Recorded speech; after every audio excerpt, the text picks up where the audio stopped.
attract. Attract to yourself that which you desire. What you desire desires you. Or what you want wants you. And it's really coming to understand that there is an energy that will bring things to you, that will have things begin to show up. And this is not to say that you just put out your manifestation desire and then just sit around and wait for some huge magnet in the sky to just turn on and be facing towards you and have everything just go, there it is. There's an element of working with this divine universal force that is everywhere and a part of this divine essence. It is a divine creation.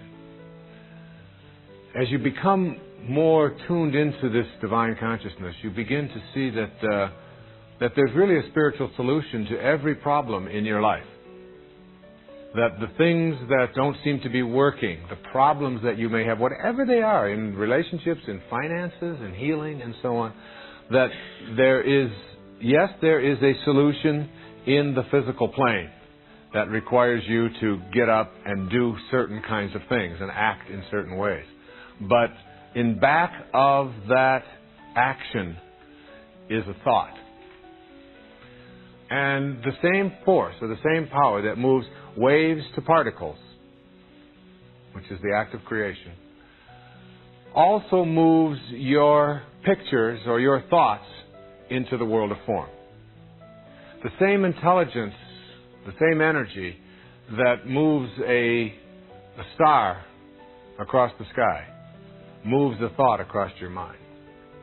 This energy, this attractiveness, this attraction, this pull towards you and realignment of your intention with divine purpose is something that we can't measure in the physical world the way we would like to be able to measure it, the way we can measure ohms and watts and so on when we're talking about electricity.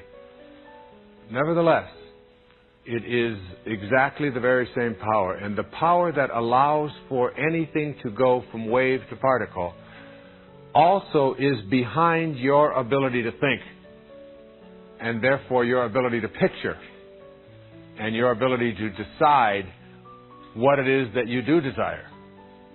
There is something inside of you that allows you to desire something. It isn't the desire I'm talking about. I'm talking about that which gives birth to it, that which allows it to be. The analogy here is when you begin to take care of your body in a certain way and to treat it well, to give it plenty of water, to avoid toxins, to give it the rest that it needs, to nourish it with the proper vitamins and minerals, to give it the proper amount of exercise, to do the things that show that you are respectful of this garage that is housing your soul. It becomes automatic. It isn't any longer something that you have to struggle with, that you have to work on, and that you have to think about all the time. You go to automatic. It's a lot like writing also, and creating, and painting, and music. You know, when Picasso was interviewed about his painting, and they asked him, how do you paint? He said, when I go into the studio, I leave my body and my mind at the door, the way the Muslims leave their shoes before they enter the mosque. And I just allow my spirit into that world. The spirit, this soul, this force that I have talked so much about in this whole entire program, is really a power of love that you feel in your heart. It isn't something that you process with your mind. But when you understand it and know that it is an energy that is working, that brings things into the world, into your world, realigns you, if you will, with what it is you'd like to create or have for yourself, you begin to cooperate. See, this divine intelligence will cooperate with you. But again, only if you feel that you're worthy, and only if you know that you and it are connected. The minute you sense any sense of separation, it shuts off. The minute you place an obstacle there, it will shut off. I'll give an example of how this energy works in overcoming some of the things that are struggles for most people in our lives. Most of us have addictions of one kind or another. Almost everyone suffers from some form of addiction. And when I say addiction, I'm talking about something that seems to have more power or control over us than we would like if things were to be perfect. So for some, it's sugar. For some, it's alcohol. For some, it's drugs. For some, it's food. For some, it's approval. Needing to be a part of the tribe. What will they think? Remember the mantra of the tribe. In terms of understanding this as a power and as an energy, I would like you to think of back to the room that I talked about earlier. And your back is against the wall, and everything to the right, even though we know that it's all one. Spirit, God is in everything. Okay? But for purposes of seeing it here, listening to it here, we go back to the room, and everything on the right represents the physical world. Now let's look at an addiction. Something that owns us. There are three aspects to an addiction. It's going to be an addiction to money. It's going to be an addiction to power. Also anything at all. For many in our culture, it is to drugs and to alcohol. A problem that we are going to have to resolve, not with legislation, but with a new spiritual awareness. The only thing that ever has seemed to work for getting people off of addictions is AA, Alcoholics Anonymous, which has as its base spirituality, God. Finding the solution to that which controls you in something other than that which is external to you. Finding it within yourself. And I speak from experience. Today I am a camel. A camel is an animal that starts his day out on his knees, and it ends its day on its knees. And it can go 24 hours without a drink. And there was a time when I didn't and I couldn't. And I played around with substances. And I played around with alcohol. And I drank it every day. Not enormous amounts. Never in serious trouble like DUIs and things like that. But just so that it was just a part of my daily life. And then I found as my life and my work moved more into a spiritual dimension, that it became less and less important to me. And I found that I was able to sort of notice it and observe it and no longer be attached to it.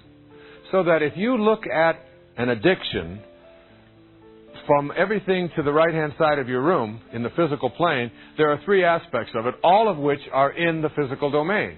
There is the craving, there is the craver, and there is that which is craved. And all of those are on the right-hand side of the room. The craver is the person, the body. The craving is the thought, the image. I want that, I need that, I must have that. It's different from the craver. And that which is craved, which is external to me. The cocaine, the marijuana, the drugs, the sugar, the hot fudge sundae, the whatever it is. And it's all in the physical domain. And as long as you stay here in the physical domain and try to deal with it and get rid of it in your life, you are still trapped because you haven't gone to your source. The source is the way you transcend the duality of the physical plane. And so, when you go to your source and go to the left-hand side of the room and become your source and now become the witness and observe that and just notice it and just put your attention on it and just watch it with love, which I'll be talking about in the next principle, and just observe it from a perspective of I am connected to that, it is me, I have become it, and I can also transcend it and go beyond it by just putting my attention on a new aspect of myself, which is pure. And so from the position of the source, or the sorcerer, you just watch it. And it's not you. You're free from it. You are just noticing, oh, there goes Wayne again. He's going to have another beer. And he thinks he really must have this and all. But from the perspective of the witness, of the observer over here, you are pure love. Because that's what God is. That's what the higher part of you is. Just pure unconditional love. And you direct that energy to that aspect of you which has allowed itself to be addicted. And it disappears. When I left those things behind many, many years ago in my life, it was as a result of saying and hearing a voice. And the voice said, "You've tried everything else. Now try me." And when I went there and truly went there, and then began my manifestation meditation on that, it was gone. And now today, I can look at those things that I used to crave, those cravings. I can look at the craver and all that is craved, and I can laugh at it.